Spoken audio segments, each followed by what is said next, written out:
guys, welcome back to Gym Channel. Baru gue lagi Farosani. Nah, sekian lama banget gue gak bikin konten karena udah banyak banget nih DM yang nanya, Kak, kapan sih konten YouTube Gym Channel dibikin lagi? Nah, seperti yang kalian ketahui, beberapa bulan lalu kan kita sedang menjalankan yang namanya PSBB, dan itu lagi ketat-ketatnya. Jadi gue di sini benar-benar mencoba untuk menjalankan itu, jadi nggak ada konten sama sekali.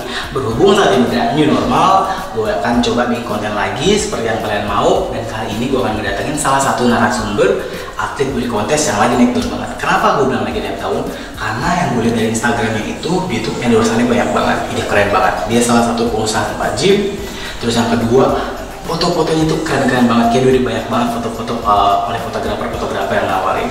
Nah, saat ini gue pengen datengin dia langsung, yang katanya nih lagi photoshoot nih di sini. Oke, biar penasaran, langsung aja kita lihat photoshootnya seperti apa.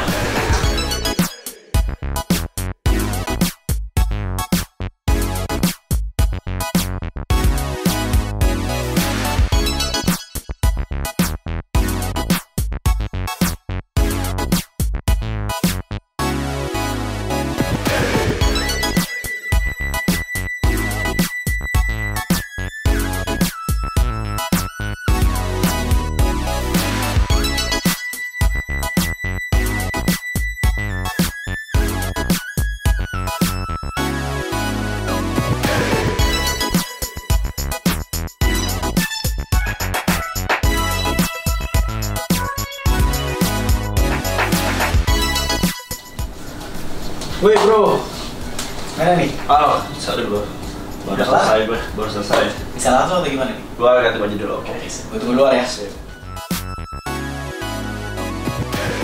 Nah guys, kalian udah tahu kan dia ini siapa? Oke, sekarang kita langsung mulai tanya aja nih untuk kesibukan sekali ini. Nah bro, sekarang lo lagi sibuk apa nih sejauh ini? Sekarang gue lagi sibuk biasa sih, personal trainer freelance, terus juga ngurus tempat gym sendiri, mantau-mantau, terus ya sampingannya foto-foto shoot aja. Masih situ. Berarti lo owner sekaligus PT-nya di situ juga? Yes. Nah, tadi kan gue juga baru lihat nih, lo lagi tertarik banget dengan photoshoot. Gue pengen tahu nih, kira-kira lo tuh dari dunia gym, terus jadi street photoshoot, apa sih kira-kira yang memotivasi itu? Yang bikin gue motivasi itu sebenarnya emang foto itu keren banget. Gue emang suka di foto, jadi nggak yang berlebihan juga, tapi ada batasnya. Terus juga ibaratnya itu set job gue juga. Narsis ya, awalnya karena narsis ya. Biar naik juga di Benar banget, karena benefitnya banyak banget ya kan, kalau misalkan fotonya keren-keren. Iya kan gue juga sempet lihat sih sebenarnya akun Instagram lo nih bener-bener lagi bagus banget, karena beberapa kali gue juga sering muncul di explore gue gitu. Terus makanya juga teman-teman gue pada rekomendasi lo buat jadi narasumbernya sebenarnya. Nah, lo nggak ngatur jadwalnya apa nggak pusing tuh, kayak misalkan lo juga punya gym, kontrol segala macam finance dari gymnya, terus lo juga kontrol belum lagi member-member lo yang kata lo freelance ngajarnya kan. Nah, kira-kira lo ngatur gimana tuh, nggak ribet atau? Ya kan mungkin dari jauh-jauh hari udah dibilangin dari yang fotografernya, jadi gue bisa ngatur kapan waktunya dan buat klien gue kayak gimana, jadi bisa diatur sih kalau udah kabarinnya jauh-jauh dari hari. Oh gitu, jadi udah benar-benar prepare banget Udah prepare banget. Nah, balik lagi sekarang ke masalah body contest nih. Kalau yang gue perhatiin kan lu juga kayak udah lama banget terjun di dunia body contest. Yes. Itu lu start awal kapan? Gua mulai dunia gym itu 2013, tapi lebih fokusnya lagi 2015 gua udah mulai body contest. Dari yang pemula sampai yang middle. Oh gitu. Kira-kira perubahan dari yang lu zaman lu masih badan lu belum gimana-gimana, setelah sekarang itu perbedaan yang paling berasa tuh dari apa sih, dari teman-teman lo? Misalkan kayak dulu orang-orang kayak segen atau malas gitu, terus sekarang dengan keadaan kayak sekarang ini gue liat kayak endorsan banyak, terus photoshoot banyak. Kira-kira mereka jadi kayak so SKSD atau pengen temenan lagi nggak sih, atau ada perbedaan yang kayak gimana yang lo rasain? Yang gue rasain sih mereka teman-teman gue itu lebih bangga juga, terus gue juga lebih suka ada yang dukung juga dari teman-teman gue, teman-teman gym, keluarga gym juga lebih ngebantu, lebih up lagi untuk lebih naik lagi gitu karir gue juga. Dari proses perjalanan lo dari kecil banget, dari kurus banget kan lo dari kurus nih, terus sampai sekarang punya badan kayak gini, awalnya tuh lo pernah dapat bulian gak sih? Kalau bulian sih cuma dikit kali ya, tapi ya gue nggak perhatiin lah. Yang penting gue ambil positifnya, dan yang negatifnya nggak usah dipikirin. Tuh, jadi lo jadiin motivasi tuh, bulian-buliannya lo bentuk, lo buktiin ke mereka ya. Yes. Nah, sekarang gue pengen nanya nih, Instagram lo kan sekarang kalau gue perhatiin berapa sekarang followernya? Udah 16.000.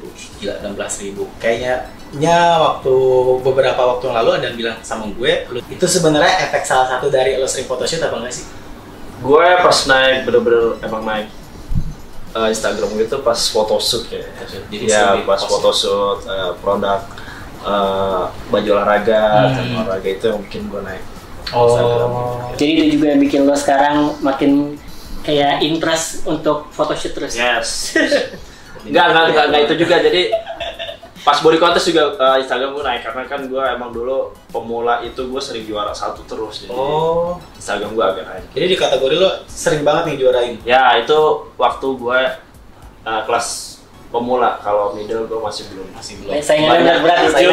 Belum banyak piala juara satunya nih, makanya harus maksimal mungkin gue harus upin. Bro, sekarang gue pengen nanya nih, ini lebih ke masalah pribadi sih, kita udah keluar dari masalah ini. Kalau yang gue perhatiin kan di Instagram lo itu jarang banget posting bareng pasangan. Nah sebenarnya itu memang lo yang jaga privacy, lo punya pacar yang memang gak lo pengen tunjukin atas dasar profesionalitas, misalkan salah satu dari kontrak endorse lo atau gimana, atau memang lo sebenarnya masih jomblo nih? Sebenarnya gue masih jomblo, gue belum dapet yang terbaik. Oh gitu, bukan diumpetin kan? Bukan diumpetin, soalnya kan waktu dulu mantan gue sering ngepost juga sama mantan gue dulu. Waktu mantan gue udah lama, jadi sekarang gue udah putus ya gue gak post-post lagi. Jadi gue belum dapetin yang terbaik. Mungkin kalau udah dapet yang terbaik, gue lamar mungkin gue post-post sama pasangan lah. Oh jadi bukan alasan karena lu biar bisa dapet yang lain ya kan, biar banyak ya kan sendiri kan. Ya enggak jadi lah. Biar kesannya jomblo kan deketin jadinya makin banyak tuh. Biasanya orang kayak gitu. Nah, jadi sebenarnya banyak banget nih dari netizen yang juga nanya, pasti berpikiran kalau orang yang nggak pernah posting pasangan itu alasannya biar dia bisa ngeraup lebih banyak lagi fans misalkan. Waduh, gitu. Kalau kayak gitu nggak bisa habis dong sampai tua. Jadi lu tipikalnya sebenarnya cowok-cowok setia. Kalau emang udah waktunya harus setia lah, nggak mungkin nggak setia. Jadi kalau sekarang nggak setia? Oh lagi cari-cari koleksi dulu baru koreksi. Lagi diselektif nih ceritanya nih. Koleksi dulu baru koreksi. Malam yang antri udah banyak, jadi bebas dia mau nentuin yang mana ya udah terserah dia. Kita kan harus cari yang terbaik buat selama seumur hidup, jadi nggak boleh yang main-main. Sebelum lo jadi atlet kayak sekarang dan seperti influencer sekarang nih, kalau sekarang kalau yang gue lihat tuh udah kayak influencer lah ya, misalnya influencer gym. Kira-kira dari masa lalu tuh seperti apa sih pekerjaan lo dulu, terus orangnya seperti apa? Bisa di-sharing nggak sedikit? Jadi gue setelah gue selesai kuliah, abis wisuda itu gue benar-benar langsung ngelamar di Mega Gym PT untuk jadi personal trainer. Jadi belum ada kerja kantoran kayak gitu. Jadi langsung ngelamar jadi personal trainer di salah satu Mega Gym. Habis itu setelah 1 tahun gue keluar, gue punya piala banyak dan nama gue udah lumayan naik. Yaudah impian gue emang gue pengen buka gym. Yaudah gue buka gym, gue bikin duit. Yaudah terbukti apa sekarang. Alhamdulillah gue udah buka gym juga dan private juga sama yang lain. Gila, itu sebenarnya keren banget sih guys. Dia dari awalnya cuma karyawan biasa di salah satu Mega Gym, terus sekarang dia ngerasa gue bisa bergerak sendiri, akhirnya dia cari pinjaman, bener ya? Yes. Akhirnya buka usaha sendiri dan itu keren banget sih. Itu sebenarnya gue juga sebenarnya punya impian kayak gitu, tapi entah kapan gue baru bisa terrealisasi, gue nggak tahu. Itu keren banget sih. Gi, gue mau nanya dong, dari dunia yang lu jalanin sekarang kan banyak nih kayak ngelola gym, terus ditambah sekarang lo jadi model, bisa dibilang jadi model. Tantangan terbesar lo dari semua aspek pekerjaan itu apa sih? Tantangan gue sih kalau buat foto shoot itu ya gue gak mau yang terlalu vulgar, karena kan gue emang harus jaga image juga. Influencer kan emang harus jaga image, nggak yang terlalu yang negatif banget. Kita harus banyak yang ngasih positif, jadi orang bikin terkesan juga. Tapi tawaran-tawaran foto-foto yang ya gitu-gitu banyak? Tawaran foto gitu banyak, tapi gue gak mau. Minimal boxer lah. Maksimal boxer. Kalau minimal boxer mungkin maksimalnya pakai daun. Pakai daun pisang ya. Nah tadi kan lo habis photoshoot sama cewek. Yeah. Gue penasaran nih, itu photoshootnya kalau yang gue lihat sih lumayan ya gitu lah ya. Lo kira-kira ada pernah nggak sih ngerasa horny pas selama during lagi photoshoot kayak gitu? Waduh, horny itu. Serius lo? Horny tadi. Tapi kan gimana? Harusnya kan profesional, tapi ya gimana dong, namanya juga awal nafsu deket sama cewek ya. Gue normal, ibaratnya fuckboy. Anjir, fuckboy gila. Pucet boy. Ngelihat begitu ya, gue Iya, horny lah. Oh gitu. Iya. Tapi si cewek ini kira-kira notice nggak sih kalau lo horny? Kalau yang lo lihat dari respon si ceweknya nih, model ceweknya. Notice kayaknya, tapi kan Tapi kita profesional lah. Parah banget ternyata.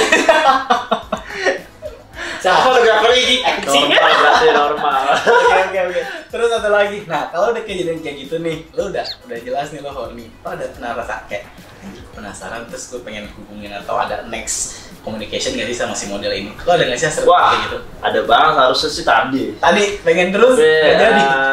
Berhubung keadaan yang nggak memungkinkan, jadi ya udah ditahan aja. Gi, gue mau nanya Gi, photoshoot yang tadi itu yang sama cewek yang couple itu tuh pengalaman pertama lo atau lo pernah foto kayak gitu sebelumnya?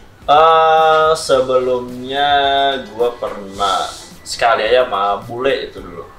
Pernah bule gue foto couple sama cewek tapi sebentar sih, nggak yang terlalu vulgar, cuman Nggak kayak tadi, nggak vulgar tapi cuman ya biasa aja, nggak yang terlalu vulgar. Kayak tema sport gitu atau gimana? Emang pakaian dalam. Oh, pakaian dalam. Iya, jadi gue angkat ceweknya gitu, abis itu udah ya. Itu doang. Itu di mana? Itu daerah Di Jakarta. Jakarta. horny juga? Salah. Itu horny juga tuh. Bule soalnya bule. Udah diangkat-angkat ya kan? Aduh. Tapi boobsnya nggak yang besar ya kan. Yang tadi luar biasa ya? Waduh. Tadi parah banget sih, sumpah pas keluar itu. Itu kayak gue nonton kayak gitu. Jadi bokep real life ya. Real life, aduh. Dengan followers sebanyak itu, Ah. lo nyikapin para netizen yang komen-komen negatif. Sharing nggak kayak gimana?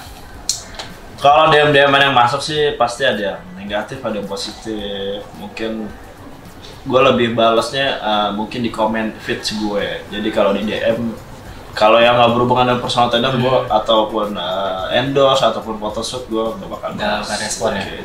Cukup gue, oh iya oke, dia orang baik. Kecuali ada yang negatif langsung gue blok.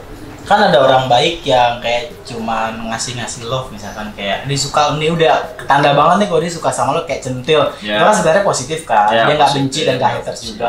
Nah itu lo tetap lo respon atau lo diemin? Tetap gue diemin aja. Nggak yang mungkin gue balas. Berarti balik lagi ke yang kalau memang masalah endorse atau masalah kerjaan. personal trainer, photoshoot itu baru gue balas. Nah, terus misalkan nih, lo dapet nih orang yang udah nanya-nanya masalah endorse atau masalah PT, ternyata cuma modus, pernah nggak sih? Wah itu pernah. Cuman minta WhatsApp nih bener gak? Iya, Pertama gue tanya dulu, ini serius gak? Serius baru, iya serius, oke gue kasih. Tapi pas lama-lama chat, ini beneran nih sih omong gak cuma ngomong doang, gak usah, maaf ya. Kalau bukan berhubungan untuk bisnis, pekerjaan, gue gak mau balas. Jadi gue aja langsung. Nggak gue blok, tapi diemin aja. Oh gitu. Kecuali udah yang parah, komennya atau chatnya yang parah. Untuk lebih lanjut modusnya langsung blok aja. Betul. Atau keganggu gue ya, kalau keganggu gue bakal blok. Jadi sebenarnya lo kasih tahu dulu secara baik-baik, kalau Yes. memang masih bisa handle dan orang masih ngerti, lo diemin ya. Yes. Jadi kalau kayak udah kan ada tuh yang bener-bener freak banget yang nelfon sampai video Wah itu call gitu. gua gede banget, itu gua blok sih. Masih di blok ya, mau nggak mau. Lanjutin masalah tadi DM dan komen-komen. Selama lu punya Instagram, lu pernah dapet ya kayak yang kejadian sekarang lah, banyak tiba-tiba di prank gitu, terus tiba-tiba foto lu atau video lu ada itu di share di aplikasi tetangga. Selama gue sekarang ini emang gue pernah punya pengalaman yang gak enak ya. Jadi gue main Instagram itu 2015. Dan itu baru cupu-cupu banget, jadi gue cungkring-cungkring banget. Dan itu sebelum sekarang. Jadi gue ceritain aja, jadi 2015 gue sering juara juga, jadi lagi naik-naiknya. Dan tiba gue bikin Instagram baru. Dan akhirnya ada Instagram cewek lah atau tante yang aku tante, terus minta WhatsApp, ya udah gue kasih. Namanya juga baru kan, gue juga baru terkenal ibaratnya. Dan gue emang suka banget sama cewek ibaratnya, ya udah gue kasih. Terus gue chat-chatan, tiba-tiba diminta foto gue bugil lah ibaratnya. Ya udah, namanya gue juga lagi gue percaya ya, karena kan emang lagi cupu-cupunya, jadi nggak tahu apa. Aku suka juga ya. Gue juga suka juga. Dari pikiran negatif lah situ ya. Nah ya dari situ gue horny, ya udah diminta foto telanjang, gue juga foto telanjang, ya udahlah gue kirim. Tapi dia juga mancing juga ngasih fotonya dalam. Mancing juga. Jadi sama-sama ya. Iya. Dan bodohnya itu gue kan baru main Instagram, jadi Nggak tahu ya. Gue nggak tahu cara-cara Iwan ini bener gak atau enggak. Ternyata gue tahu apa itu fake dan itu bikin gue kesel banget sih emang. Dan tapi langsung ada di aplikasi tetangga ya. Dan aplikasi tetangga itu. Tapi itu masalahnya. Masa lalu sih sebenarnya. Terus pelajaran yang lo ambil dari kejadian itu apa? Pelajaran gue ambil intinya gue normal dan gue bukan cowok bayaran. Gue suka cewek. Jadi yang dulu itu Murni kesalahan gue juga, jadi gue nggak yang hati-hati. Kalau sekarang gue hati-hati, jadi kalau ada cewek beneran gue harus video call lo bener kan nih.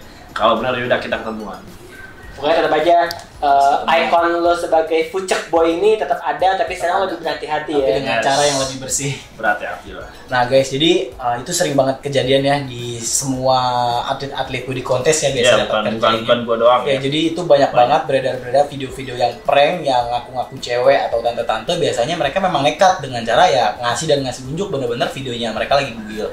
Tapi itu justru disalahgunakan oleh mereka. Biasanya mereka itu hanya bayaran oleh pihak ketiga yang memang memanfaatkan momen tersebut. Nanti biasanya video-video itu akan dijadikan uang ya, dalam artian kayak buat diposting di sosial media lain. Itu buat kebutuhan yang sangat-sangat pribadi. Menurut saya itu kalian benar-benar harus hati-hati. Jadi buat kalian apalagi nih yang sekarang lagi coba tertarik dengan Instagram, pengen naikin follower, please lebih hati-hati aja, karena zaman sekarang tuh media sosial memang ngeri banget. Karena seperti yang kita dengar dari pengalamannya langsung, beberapa narasumber gue juga sering mengalami hal yang sama. Nah guys, kalian kan udah dengar sendiri nih dari Egy tadi seperti apa pengalaman-pengalaman yang dia udah share. Nah sekarang Gi, gue pengen lo share sedikit dong ke semua teman-teman kita yang nonton nih, untuk tips semua hidup sehat itu seperti apa, coachingnya seperti apa, boleh di-share sedikit ya. Oke, tips hidup sehat itu dari diri kita dulu. Sebenarnya kita mau gerakin atau enggak. Jadi hanya emang olahraga itu penting. Itu buat kesehatan pertama. Badan bagus itu bonusnya. Jadi jangan cuma buat patokan. Dan kalau emang pengen jadi model atau ini emang harus latihan di tempat fitness lah, nggak mungkin dari rumah mungkin lah. Yang penting bersakit-sakit dulu, senang-senang kemudian. Gitu jadinya. Jadi nggak ada yang instan semuanya. Jadi harus dari proses ya. Ada prosesnya, ada dari bawah ke atas. Nah untuk masalah netizennya, kayaknya dibayi-bayin aja ya. Ya kalau untuk yang negatif ya diemin aja. Untuk kita ambil yang positifnya aja, nggak usah yang terlalu pikirin yang negatifnya lah. Karena nggak semua orang suka sama kita. Yes. Oke guys, mungkin itu aja untuk obrolan kita kali ini. Kita langsung flex aja nih. Biasanya kita memang kalau closing harus flexing. Tuh udah 3. Harusnya di shitless lah.